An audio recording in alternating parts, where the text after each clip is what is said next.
स्वागत है आपका हमारे चैनल समाजशास्त्र की बातें में। आज के इस वीडियो के साथ हम एक नया पहल कर रहे हैं इस चैनल पर, जिसमें यूपीजीडीसी, आश्रम पद्धति, यूपीएचईएससी, आरपीएससी, यूपीजीआईसी और सीजीपीएससी, इसके अलावा जो भी असिस्टेंट प्रोफेसर और लेक्चरर वगैरह के एग्जाम होते हैं उनमें पूछे जाने वाले सामान्य अध्ययन के महत्वपूर्ण प्रश्नों की एक श्रृंखला हम आपके सामने लेकर उपस्थित हो रहे हैं, जिसमें एक वीडियो में न्यूनतम 25 प्रश्नों को शामिल किया गया है। आशा करते हैं यह सेशन आपके लिए बहुत ही लाभकारी सिद्ध होगा। चलते हैं अपने प्रश्न पर और हमारा पहला प्रश्न है, मराठों के संदर्भ में निम्नलिखित में से कौन सा कथन सही है? कथन है, मराठों ने 1761 में पानीपत के द्वितीय युद्ध में भाग लिया था।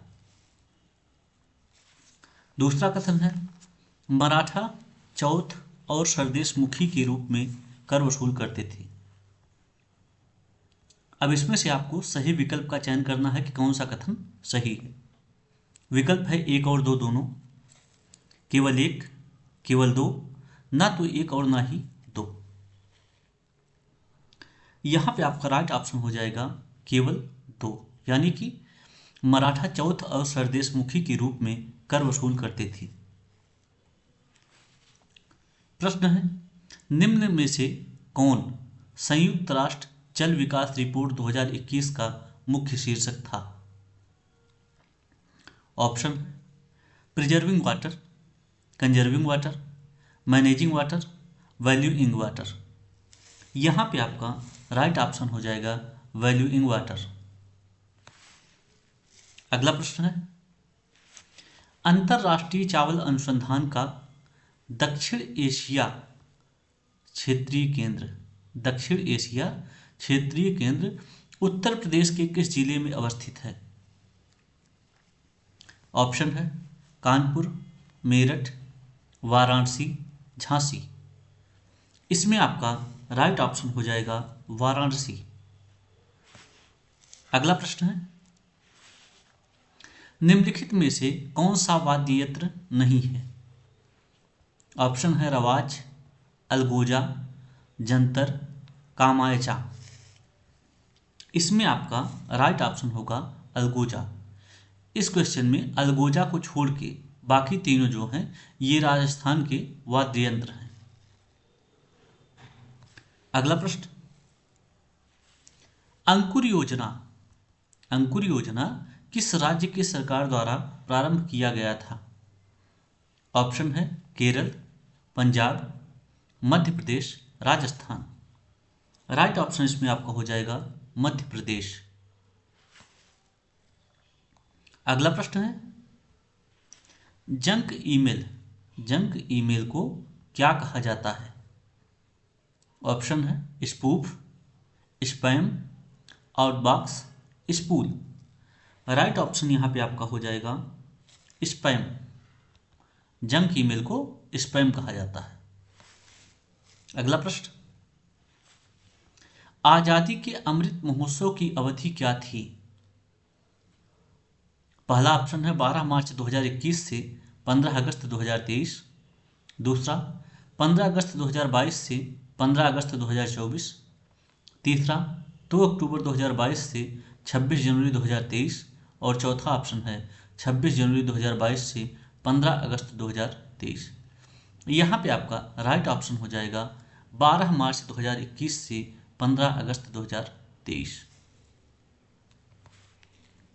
अगला प्रश्न है, निम्नलिखित में से कौन सा शिक्षण का स्तर नहीं है?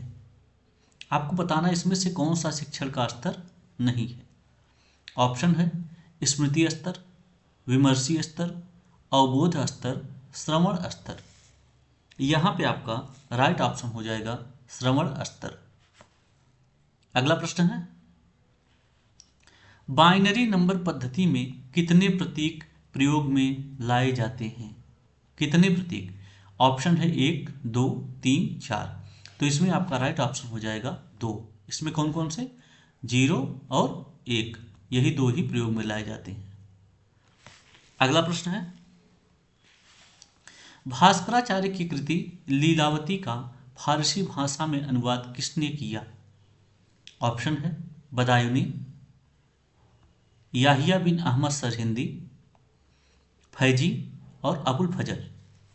राइट ऑप्शन यहां पे आपका हो जाएगा फैजी। अगला प्रश्न है, भारत को दुनिया का स्वर्णगर्त, भारत को दुनिया का स्वर्णगर्त कौन कहते थे? ऑप्शन है फारसी, रोमन, चीनी, ग्रीक। यहां पे आपका राइट ऑप्शन हो जाएगा रोमन। प्रश्न है, भारत में मुख्यतः कितने प्रकार की मृदा पाई जाती है? ऑप्शन है 6, 7, 10, 9। इसमें आपका राइट ऑप्शन हो जाएगा 8। भारत में मुख्य रूप से 8 प्रकार की मृदा पाई जाती है। इसमें 8 के टाइप यहाँ पे हमने लिख दिया है। पर्वतीय मिट्टी या पर्वतीय मृदा, लाल मिट्टी या लाल मृदा, काली मिट्टी, लैटेराइट मिट्टी, लवड़ी या क्षारीय मिट्टी, उसके बाद पीट या दलदली मिट्टी, फिर मरुस्थलीय मिट्टी और सबसे लास्ट में है जलोढ़ मिट्टी। भारत में मुख्य रूप से ये 8 प्रकार की मृदा पाई जाती है। आगे बढ़ते हैं। द इंडियन स्ट्रगल पुस्तक के लेखक कौन है? ऑप्शन आपका Mountbatten, Subhash Chandra Bose, Jawaharlal Nehru, Mahatma Gandhi. Right option यहां पे आपका हो जाएगा सुभाष चंद्र बोस। अगला प्रश्न है, गंगा एक्शन प्लान किस वर्ष प्रारंभ हुआ? ऑप्शन है 1982, 1985, 1986 और 1995। राइट ऑप्शन आपका हो जाएगा 1985। अगला प्रश्न है, राष्ट्रीय अध्यापक शिक्षा परिषद, राष्ट्रीय अध्यापक शिक्षा परिषद एक सांविधिक निकाय के रूप में कब आया? ऑप्शन है 5वीं पंचवर्षीय योजना, 7वीं पंचवर्षीय योजना, 8वीं पंचवर्षीय योजना, 9वीं पंचवर्षीय योजना। यहाँ पे आपका राइट ऑप्शन हो जाएगा 8वीं पंचवर्षीय योजना में राष्ट्रीय अध्यापक शिक्षा परिषद एक सांविधिक निकाय के रूप में बना है। अगला प्रश्न, निम्न में से कौन सा एक रूपांतरित शैल नहीं है? निम्नलिखित में से कौन सा एक रूपांतरित शैल का रूप नहीं? ऑप्शन है ग्रेफाइट, बेसाल्ट, संगमरमर, सिस्ट। राइट ऑप्शन यहां पे आपका हो जाएगा बेसाल्ट। अगला प्रश्न है, अरावली पर्वत श्रृंखला, अरावली पर्वत श्रृंखला किस काल से संबंधित है? अभी हाल ही में अरावली पर्वत श्रृंखला विवादों से ग्रस्त रहा, जिसमें एक बहुत बड़ी जन जागरूकता के बाद सरकार द्वारा अपने निर्णय को वापस लिया गया, जिसमें यह कहा गया कि अरावली पर्वत से कोई छेड़खानी नहीं की जाएगी, उसके किसी विभाग को नुकसान नहीं पहुंचाया जाएगा। तो प्रश्न है, अरावली पर्वत श्रृंखला किस काल से संबंधित है? ऑप्शन है alpine, Caledonian, pre Cambrian, Hercynian. यहां पे आपका राइट ऑप्शन हो जाएगा कैलिडोनियन। अगला प्रश्न है, पहला उत्तर प्रदेश दिवस किस वर्ष मनाया गया? ऑप्शन 2018, 19, 2020, 2021। इस प्रश्न का उत्तर आपको कमेंट बॉक्स में लिखना है कि पहला उत्तर प्रदेश दिवस किस वर्ष मनाया जाता है। हाँ, कमेंट करने के पहले आप लोग इतना जरूर बता दिया कीजिए, जैसे इसमें हम 18 नंबर क्वेश्चन का पूछ रहे हैं तो ये इतना कंफर्म नहीं रहता किस क्वेश्चन का पूछा गया है, तो आप लोग उसमें लिख दीजिएगा 18, उसके बाद डैश दे के ऑप्शन। आगे बढ़ते हैं। नैक NAAC का पूरा नाम क्या है? ऑप्शन है national assignment and accreditation committee, दूसरा national assessment and academic council, तीसरा national assessment and accreditation council. इनमें से कोई नहीं। यहाँ पे आपका राइट ऑप्शन जो हो जाएगा वो होगा national assessment and accreditation council. इसका हिंदी होता है राष्ट्रीय मूल्यांकन एवं प्रत्यायन परिषद। आगे बढ़ते हैं। उज्ज्वला योजना किससे संबंधित है? ऑप्शन है ग्रामीण विद्युतीकरण से, कन्या शिक्षा से, मातृ स्वास्थ्य से, रसोई गैस से। राइट ऑप्शन इसमें आपका हो जाएगा रसोई गैस या एलपीजी से संबंधित है उज्ज्वला योजना। अगला प्रश्न है विश्वविद्यालय अनुदान आयोग की स्थापना किस वर्ष में किया गया? ऑप्शन है 1954, 1956, 1958, 1960। राइट ऑप्शन आपका हो जाएगा 1956 में विश्वविद्यालय अनुदान आयोग की स्थापना की गई। प्रश्न है सिंधु की निम्नलिखित सहायक नदियों में से कौन सी पाकिस्तान से होकर नहीं गुजरती? आपको बताना है इन नदियों में से सिंधु की ऐसी कौन सी सहायक नदी है जो पाकिस्तान से होकर नहीं गुजरती? ऑप्शन है व्यास, चिनाब, रावी, सतलज। यहां पे आपका राइट ऑप्शन हो जाएगा व्यास। अगला प्रश्न है निम्नलिखित में से किसे डीएनए फिंगरप्रिंटिंग का जनक कहा जाता है? Option Lalji Singh, Yashpal, U R Rao, RP Rastogi. Right option यहां पे आपका हो जाएगा लालजी सिंह। अगला प्रश्न है बौद्ध शिक्षा प्रणाली में निम्न में से कौन सा शिक्षण का माध्यम था?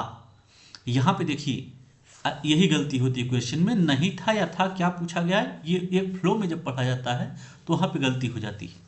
जैसे यहाँ पे पूछा गया है बौद्ध शिक्षा प्रणाली में निम्न में से कौन सा शिक्षण का माध्यम था?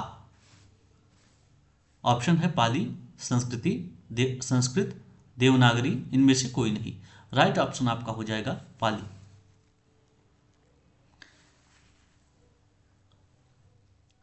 क्वेश्चन है बलवंत राय मेहता समिति किससे संबंधित है? ऑप्शन है सहकारी समितियों से, मानवाधिकारों से, पंचायती राज से, नगर पालिकाओं से। राइट ऑप्शन यहाँ पे आपका हो जाएगा पंचायती राज से। इसी के साथ यह 25 प्रश्नों की एक श्रृंखला यहीं पर समाप्त होती है।